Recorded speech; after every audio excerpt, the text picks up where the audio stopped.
Bismillahirrahmanirrahim. Assalamualaikum warahmatullahi wabarakatuh.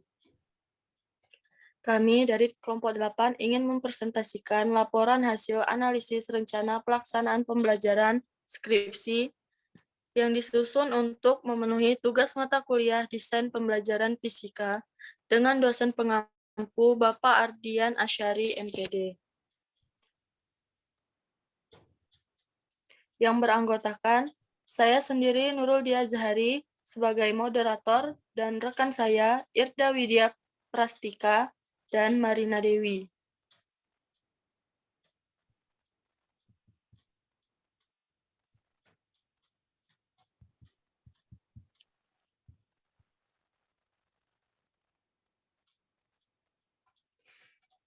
Berikut adalah RPP yang kami acu untuk melakukan analisis dari sekolah MAN 2 Bandar Lampung dengan mata pelajaran fisika kelas 11 semester 2 materi pokok gelombang bunyi dengan alokasi waktu 3 kali 45 menit. Terdapat kompetensi inti,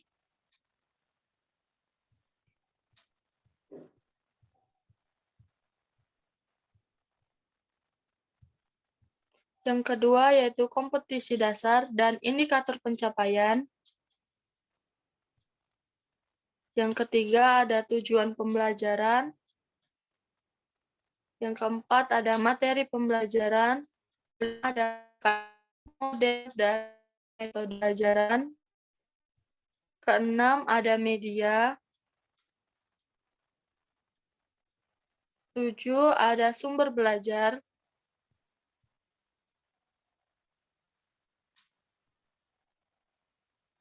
dan kedelapan langkah-langkah pembelajaran. Di langkah-langkah pembelajaran pada pertemuan pertama, yaitu dengan waktu 2 kali 45 menit,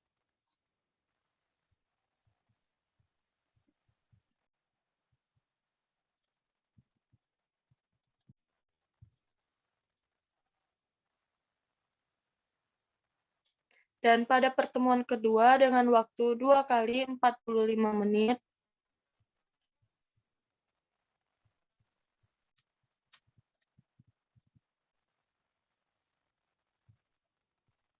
dan pada pertemuan ketiga yaitu dengan waktu 2 kali 45 menit. Selanjutnya analisis desain pembelajaran.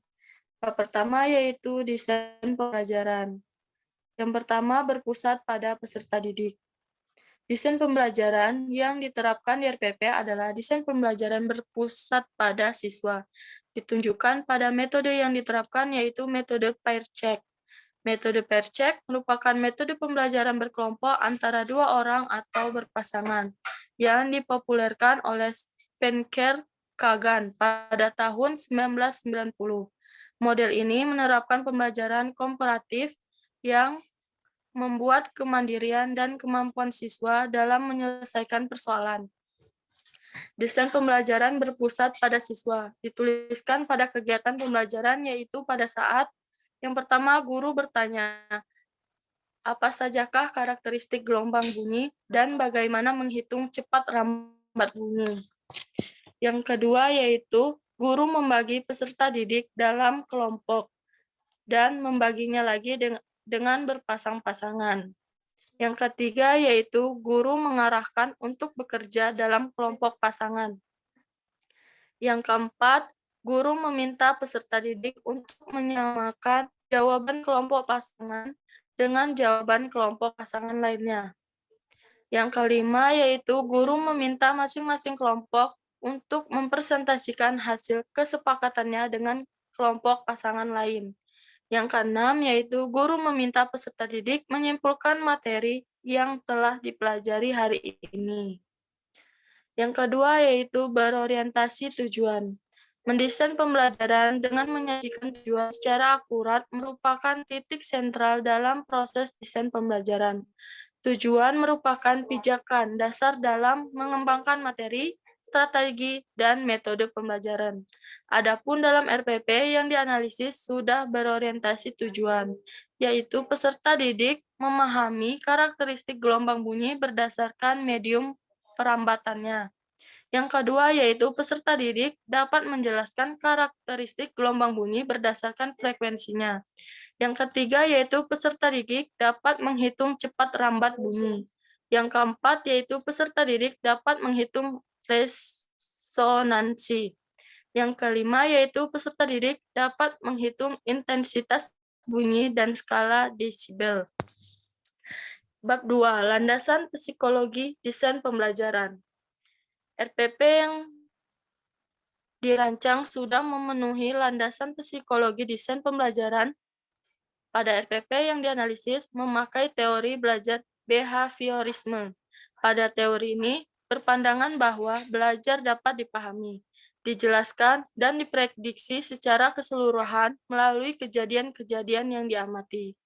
Teori belajar behaviorisme pada RPP ditunjukkan di kegiatan awal, yaitu pada saat yang pertama, guru meminta peserta didik untuk mendengarkan bunyi yang ada di sekitar, dan guru memberi gambaran manfaat pembelajaran pelajar yang akan dipelajari dalam kehidupan sehari-hari. Yang kedua yaitu guru meminta kepada peserta didik untuk mendengar suara gitar yang nyaring, dan guru memberi gambaran manfaat pembelajaran yang akan dipelajari dalam kehidupan sehari-hari. Bab 3 yaitu kebutuhan pembelajaran. Yang pertama yaitu analisis kebutuhan. Dalam analisis kebutuhan terdapat kondisi yang diharapkan. Guru diharapkan dapat memilih metode yang baik dan tepat, sehingga proses pembelajaran dapat berjalan secara efektif, dan konsep materi yang disampaikan dapat dengan mudah diterima oleh siswa. Yang kedua yaitu kondisi yang sebenarnya. Guru mengajar secara konvensional, yaitu dengan metode ceramah, mencatat, dan mengerjakan soal saja. Guru menjelaskan materi dan memberikan contoh soal, sedangkan siswa hanya mendengarkan dan dalam menyelesaikan soal. Peserta didik masih meniru pola-pola yang diberikan oleh guru. Hal ini mengakibatkan siswa pasif dan kurang mandiri dalam belajar. Yang ketiga yaitu kesenjangan atau kebutuhan. Dibutuhkan suatu usaha untuk meningkatkan pembelajaran fisika dengan menerapkan suatu model pembelajaran yang dapat membuat siswa lebih memahami konsep fisika, sehingga pemahaman siswa tentang fisika meningkat. Banyak model pembelajaran yang bisa membangun siswa untuk lebih berperan aktif atau lebih meningkatkan belajar fisika. Salah satu model pembelajaran yang dapat meningkatkan hasil belajar fisika seperti pada RPP, yakni model pembelajaran komparatif pair check. Pembelajaran komparatif pair check ini adalah pembelajaran yang berpasangan saling mengecek. Yang kedua, macam-macam kebutuhan pembelajaran, yaitu kebutuhan normatif, kebutuhan komparatif, kebutuhan yang dirasakan, kebutuhan ekspensif, kebutuhan antisipatif, kebutuhan insiden kritis. Kebutuhan pembelajaran yang terlampir pada RPP terdapat kebutuhan komparatif serta kebutuhan dirasakan dalam pembelajaran sebagai titik acuan keberhasilan pada proses pembelajaran. Yang ketiga yaitu proses identifikasi kebutuhan pembelajaran. Yang pertama yaitu konsep atau teori. Terdapat hubungan signifikan antara stimulus dengan respon. Misalnya, pendidik memberikan kesempatan bertanya kepada peserta didik tentang materi fisika gelombang bunyi, dan diharapkan peserta didik mengajukan pertanyaan kepada pendidik mengenai materi fisika gelombang bunyi yang belum dipahami. Yang kedua yaitu norma kurikulum, yaitu kurikulum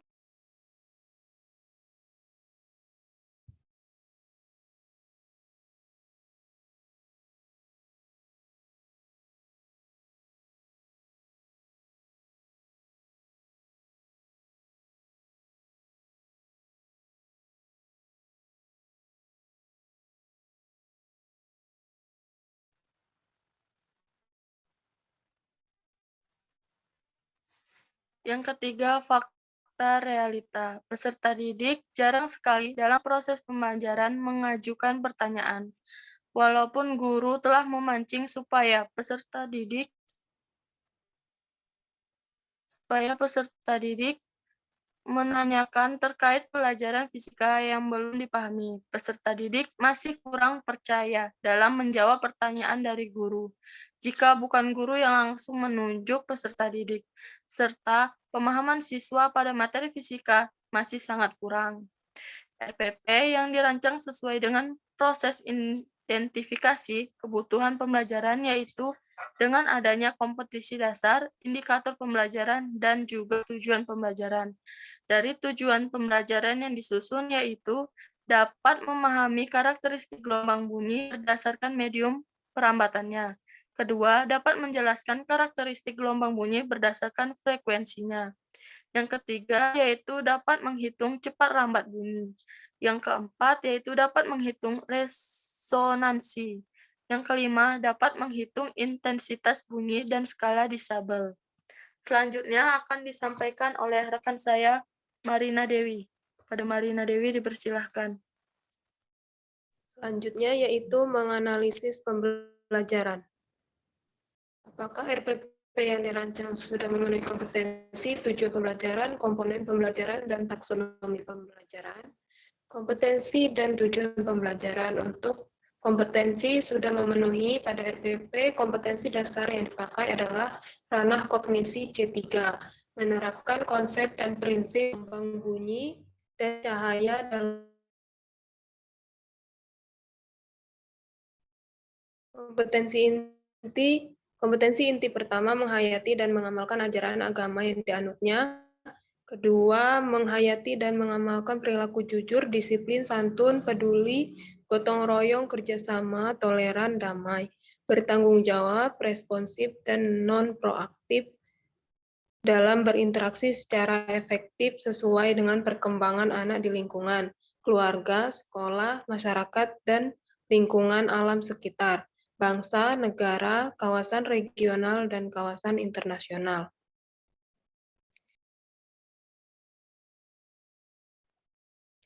Untuk tujuan pembelajaran kurang lengkap karena tidak memenuhi aspek audience, behavior, condition, dan degree. Berikut uraiannya. Dapat memahami karakteristik gelombang bunyi berdasarkan medium perambatannya, hanya behavior dan degree. Dapat menjelaskan karakteristik gelombang bunyi berdasarkan frekuensinya, kemudian dapat menghitung cepat rambat bunyi, hanya behavior, dapat menghitung resonansi, hanya behavior, dapat menghitung intensitas bunyi dan skala desibel, hanya behavior.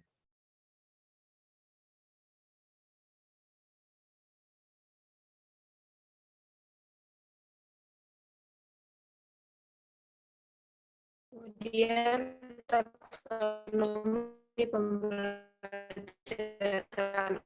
Untuk taksonomi pembelajaran sudah memenuhi domain kognisi, namun belum memenuhi domain afeksi dan pembelajaran. Untuk kemampuan yang meliputi kemampuan intelektual,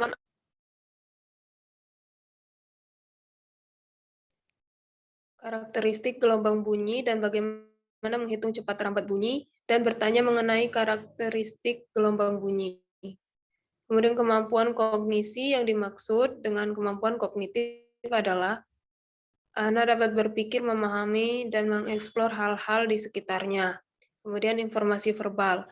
Informasi verbal berwujud uraian, ulasan, atau penjelasan dan dapat disampaikan secara lisan maupun tulisan. Pada RPP, informasi verbal ditunjukkan dalam kegiatan inti, yaitu guru menjelaskan karakteristik gelombang bunyi berdasarkan keperambatannya dan frekuensi, dan cepat rambat gelombang bunyi. Yang kedua, guru menjelaskan bagaimana cara menghitung cepat bunyi dan menjelaskan sumber bunyi dan resonansi. Kemudian yang ketiga, sikap. Guru mengamati peserta didik dalam kelompok pasangan.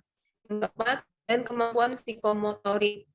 Ranah motorik adalah ranah yang berkaitan dengan skill atau kemampuan bertindak setelah seseorang menerima pengalaman belajar tertentu.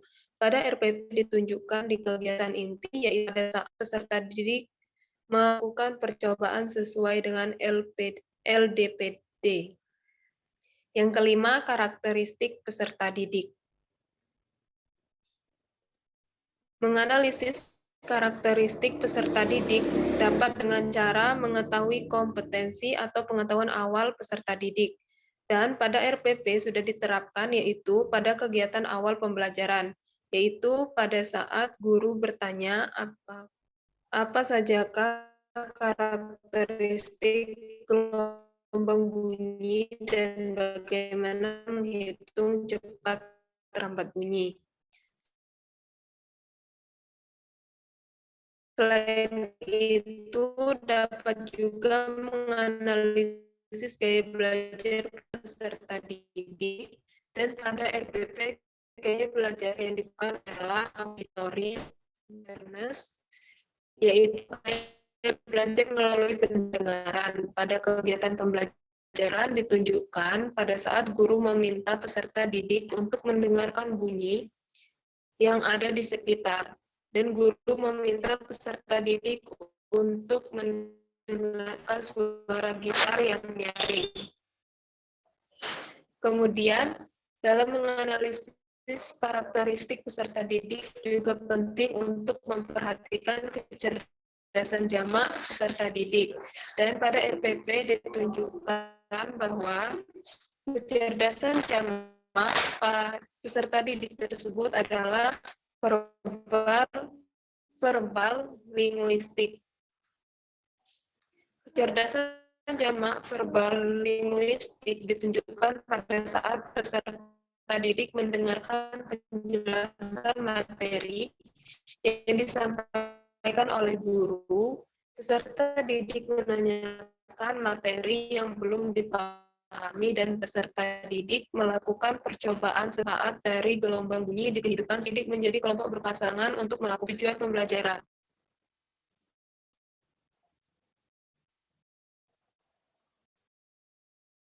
Bab 8 yaitu strategi pembelajaran.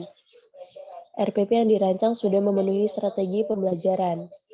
Pada RPP dituliskan model pembelajarannya yaitu kooperatif dan ceramah, sedangkan metode yang digunakan adalah pair check dan diskusi. Lalu teknik atau cara untuk mengimplementasikan metodenya adalah dengan cara guru membagi peserta didik ke dalam kelompok kecil atau kelompok pasangan. Kemudian, taktik atau gaya yang diperankan adalah dengan cara peserta didik dalam kelompok pasangan tersebut membagi tugas sebagai penyaji dan pelatih. Untuk permasalahan yang pertama akan dikerjakan oleh penyaji, sedangkan pelatih mengamati dengan cermat dan memberikan motivasi. Kemudian pelatih mengecek pekerjaan pasangannya.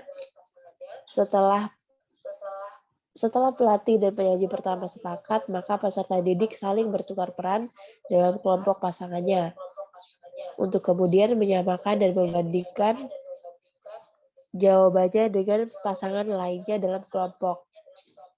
Selanjutnya bab 9 yaitu bahan pembelajaran. Bahan pembelajaran dapat dibagi menjadi 3 jenis, yakni bahan cetak, bahan bukan cetak, dan kombinasi cetak dan bukan cetak. Pada RPP menggunakan bahan pembelajaran berupa bahan cetak, yaitu buku fisika siswa kelas 11, modul LDPD, dan buku referensi yang relevan. Kemudian jika dilihat dari sistem pelaksanaan dan pengembangannya, bahan ajar dapat diklasifikasikan ke dalam 3 bentuk, yakni 1. Sistem pembelajaran mandiri, 2. Sistem pembelajaran tatap muka, dan 3. Sistem pembelajaran kombinasi atau blended learning. Pada RPP, sistem pelaksanaan yang diterapkan adalah sistem pembelajaran tatap muka, yaitu pembelajaran di ruang kelas. Berikut merupakan tabel aktivitas pendahuluan. Kemudian ada tabel kegiatan inti, dan juga tabel kegiatan penutup. Yang terakhir yaitu bab 10 mengevaluasi pembelajaran. RPP yang dirancang sudah memenuhi komponen evaluasi pembelajaran. Pada RPP yang dianalisis terdapat evaluasi formatif. Evaluasi formatif merupakan evaluasi yang dilakukan pada setiap akhir pembelajaran atau setiap akhir pembahasan suatu pokok bahasan atau topik yang dimaksudkan untuk mengetahui sejauh manakah proses pembelajaran telah berjalan sebagaimana telah direncanakan. Evaluasi formatif itu sendiri pada dasarnya adalah evaluasi proses yang bertujuan untuk mendapatkan umpan balik bagi usaha perbaikan kualitas pembelajaran dalam konteks kelas dalam jangka waktu tertentu. Evaluasi formatif yang digunakan adalah berupa post-test. Nah, proses ini merupakan tes yang dilakukan setelah siswa mengikuti pembelajaran dan hasil yang tertulis pada RPP di pertemuan pada saat guru membagikan soal post-test. Baik, terima kasih. Ini presentasi dari kelompok 8. Kami akhiri. Wassalamualaikum warahmatullahi wabarakatuh.